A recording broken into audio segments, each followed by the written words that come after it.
স্বাধীন ভূমি আমরা পৃথিবীর মানুষ প্রতিষ্ঠিত করতে পারে নাই। আন্তর্জাতিক মানবাধিকার সংস্থাগুলো কোন ধরনের কার্যক্রম গ্রহণ করতে পারে নাই।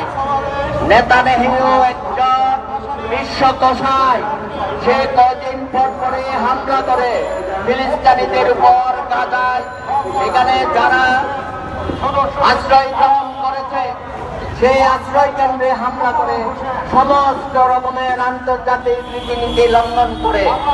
বন্ধুরা আমার, আমাদের জাতিসংঘের মহাসচিব কোটারির কয়দিন আগে এখানে ঘুরে গিয়েছিল। তিনি আমাদের আশার বাণী দিয়েছে যে রোহিঙ্গাদের একটা সমস্যার সমাধান তিনি করবেন। প্রফেসর ইউনূস সাহেব তার সাথেও একমত পোষণ করেছেন। আমরা প্রশ্ন রাখতে চাই, পৃথিবীর মধ্যে সবচেয়ে যেটা দুর্ভাগ্যজনক এবং মানবতার লঙ্ঘনের চরম, সেই জায়গায় আপনারা কিছু করতে পারছেন না। বিশ্ব মররা উপরে কথা বলেন, ভিতরে ভিতরে নেতানিয়াহুর সাথে আপনারা গোপনে নানান ভাবে তার সাথে বৈশ্বিক চুক্তি করেন। আমি দাবি জানাবো, এই ইসরায়েলের বিরুদ্ধে আপনারা অর্থনৈতিক অবরোধ দেন, তাদের সাথে সম্পর্ক ছিন্ন করেন, কারণ ইসরায়েলের মানুষও নেতানিয়াহুকে পছন্দ করছে না।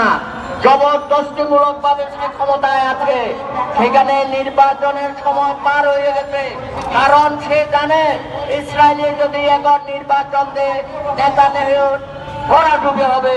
এই জন্য সে ক্ষমতা ধরে রাখার জন্য, মুক্তিগত করার জন্য ইসরায়েলের জনগণের ভোটাধিকার সে হরণ করে রেখেছে বছরের পর বছর।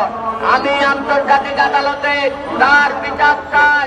আমাদের সারা বিশ্বের মানবতাবাদী সংগঠনগুলো ঐক্যবদ্ধভাবে নেতানিয়াহুর বিরুদ্ধে কঠিন এবং কঠোর ব্যবস্থা গ্রহণ করতে হবে। জনাব ট্রাম্প সাহেব, অনেককে নিয়ে আপনি খেলছেন। আপনি সেদিন দেখলাম এর সাথেও আপনি এই যে যুদ্ধ চলছে রাশিয়া ইউক্রেন যুদ্ধ, এটা থামাতে পারছেন না, সেখানেও নানা রকম খেলা আপনি শুরু করেছেন। আবার নতুন করে এই নেতানিয়াহুকে নিয়ে খেলা শুরু করেছেন। কোন আমেরিকার জনগণ নেতানিয়াহুর বিরুদ্ধে স্লোগান তুলেছে, আন্দোলন করেছে, বিশ্ববিদ্যালয়গুলোতে আন্দোলন হয়েছে। ট্রাম্পের হোয়াইট হাউসের সামনে আমেরিকার জনগণ ইসরায়েলের বিরুদ্ধে হুঙ্কার দিয়েছে। বাংলাদেশের মানুষ